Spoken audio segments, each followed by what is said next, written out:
मैं भारत को भारतीयता की मान्यता के आधार पर फिर से खड़ा करना चाहता हूं, उस काम में लगा हूं। महर्षि भागवत कहते हैं कि जिंदगी में 85% बीमारियों को हर व्यक्ति स्वयं ठीक कर सकता है। तो अब तक जो मैं बात कर रहा था कल तक, वो 85% वाला हिस्सा था। इसमें से आपको कोई भी बात ऐसी नहीं लगी होगी जो किसी विशेषज्ञ की मदद से करनी पड़े। अब तक मैंने जितना भी आपको बताया है वो सब इतनी सरल और सहज बातें हैं जो आप स्वयं कर सकते हैं। आज मैं आपको 15% वाले हिस्से की बात करूंगा। जो बचा हुआ 15% हिस्सा है जिसमें किसी विशेषज्ञ की जरूरत है, वो वाली बात आपसे शुरू करूंगा। लेकिन आज आप महसूस करेंगे व्याख्यान खत्म होने के बाद कि अरे ये 15% भी हम कर सकते हैं। भागवत जी की यही खूबी है, वो ये मानते हैं कि दुनिया का हर व्यक्ति विशेषज्ञ हो सकता है। और वो ये भी एक जगह लिखते हैं कि मैं अकेला भागवत नहीं, मेरे बाद और भी हो सकते हैं। वो ये कहते हैं कि जो व्यक्ति भी अपने शरीर का सूक्ष्म अवलोकन कर सके, ऑब्जर्वेशन सूक्ष्म माइक्रो लेवल पे, वो सभी विशेषज्ञ हो सकते हैं। तो विशेषज्ञ चिकित्सा के स्तर पर आज मैं उनका एक अध्याय आपके सामने लेता हूं। ऐसे उन्होंने लगभग 40 से ज्यादा अध्याय लिखे हैं, उसमें से एक मैं शुरू करता हूं। भागवत जी ये कहते हैं कि जब विशेषज्ञ चिकित्सा की बात आए, गंभीर रोग जैसे कैंसर है, डायबिटीज है, अर्थराइटिस है, तो इसमें वो कहते हैं कि भगवान ने, प्रकृति ने ऐसी व्यवस्था बनाई है कि विशेष गंभीर रोगों की चिकित्सा भी आप बहुत आसानी से, सहजता से कर सके। उसमें से उन्होंने एक जगह लिखा है कि इस पूरे ब्रह्मांड में, पूरी प्रकृति में ऐसी कई चीजें हैं जो एक साथ वात, पित्त और कफ तीनों को ठीक करने की शक्ति रखती है। एक साथ बहुत कम चीजें ऐसी हैं प्रकृति में जो वात, पित्त, कफ तीनों को एक साथ ठीक रखें। कुछ चीजें ऐसी हैं जो वात को अच्छा रखेंगी, कुछ चीजें ऐसी हैं जो पित्त को अच्छा रखेंगी, कुछ चीजें ऐसी हैं जो कफ को अच्छा रखेंगी। वात को अच्छा रखने वाली सबसे अच्छी चीज जो आपके घर में है वो है तेल। तेल वो जिसमें आप सब्जियां बनाते हैं। तेल वो जिसमें आप सब्जियां बनाते हैं।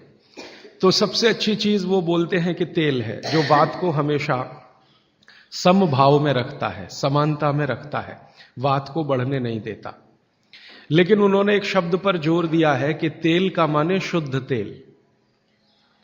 अब ये शुद्ध तेल उन्होंने लिखा 3500 साल पहले। आज के विश्लेषण में अगर हम ध्यान दें तो शुद्ध तेल का माने तेल की घानी से निकाला हुआ सीधा सीधा तेल, बिना कुछ मिलाए हुए सीधा सीधा तेल, कोई भी मशीन से निकाला हुआ सीधा सीधा तेल, उसमें कुछ नहीं मिलाया, मतलब नॉन रिफाइंड तेल। नॉन रिफाइंड तेल। अगर आप तेल खा रहे हैं तो भागवत जी का निवेदन है कि आप तेल शुद्ध खाइए, माने रिफाइंड तेल मत खाइए, डबल रिफाइंड तेल मत खाइए। अब आप कहेंगे जी क्यों नहीं खाएं, डॉक्टर तो यही बोलते हैं कि रिफाइंड खाओ, डबल रिफाइंड खाओ तो आपको हृदय घात नहीं आएगा, वगैरह वगैरह। ये जो रिफाइंड तेल है, मैंने इनको देखा है कैसे रिफाइंड किया जाता है। आप भी देख लें, कभी मौका मिले तो बहुत अच्छा होगा।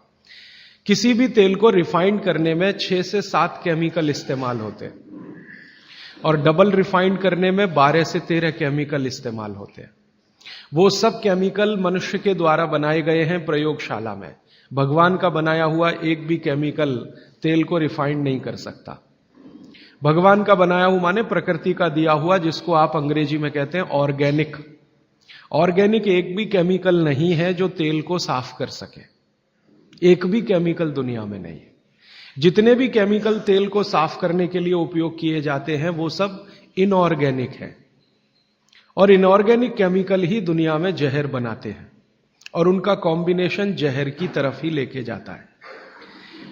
आज की दुनिया में मॉडर्निज्म के नाम पर, आधुनिकता के नाम पर जितने इनऑर्गेनिक केमिकल्स जगह जगह इस्तेमाल हो रहे हैं, वो सब आपको धीरे धीरे उस तरफ ले जा रहे हैं जहां आप जहर अपने ही शरीर में पैदा कर दें।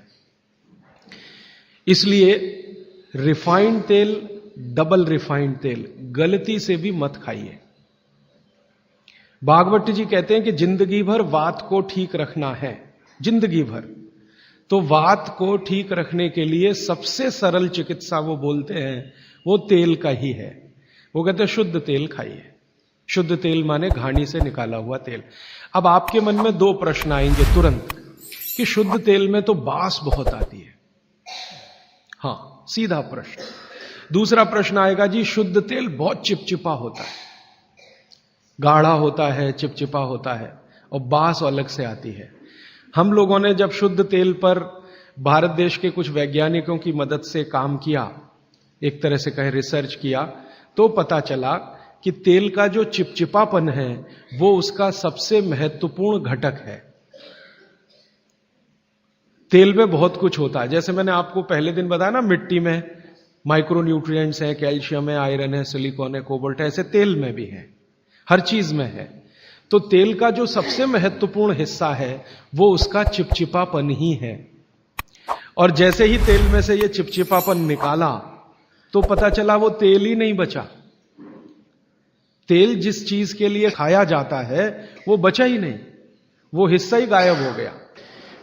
फिर हमने देखा कि तेल में जो बास आ रही है, बास, वो उसका प्रोटीन कंटेंट है।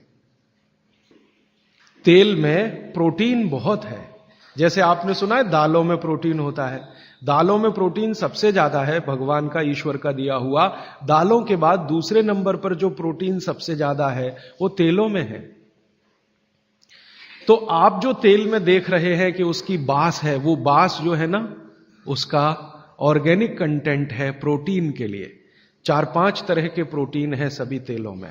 आप जैसे ही तेल की बास निकालेंगे उसका प्रोटीन वाला घटक गायब हो जाता है। अब बास निकाल दिया तो प्रोटीन निकल गया, और चिपचिपापन निकाल दिया तो उसका जो फैटी एसिड है वो गायब। अब ये दोनों ही चीजें गायब हो गई तो तेल नहीं रहा, वो पानी है एक तरह से। इसलिए भागवत जी ने सूत्र लिखा कि जिंदगी भर वात की चिकित्सा अगर आपको करनी पड़ जाए तो बेहतर है कि आप शुद्ध तेल खाएं तो वात की चिकित्सा ही ना करनी पड़े।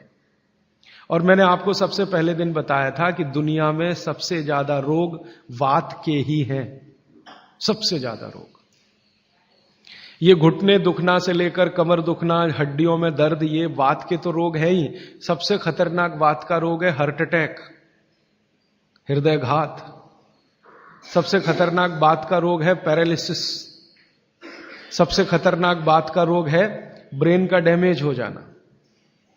तो ये खराब से खराब जो रोग आपकी जिंदगी में है, इनमें वात के खत्म हो जाने की या वात के पूरी तरह से बिगड़ जाने की भूमिका सबसे बड़ी है। दोस्तों, सबसे पहले तो चैनल सब्सक्राइब करें, फिर लाइक, कमेंट और शेयर करें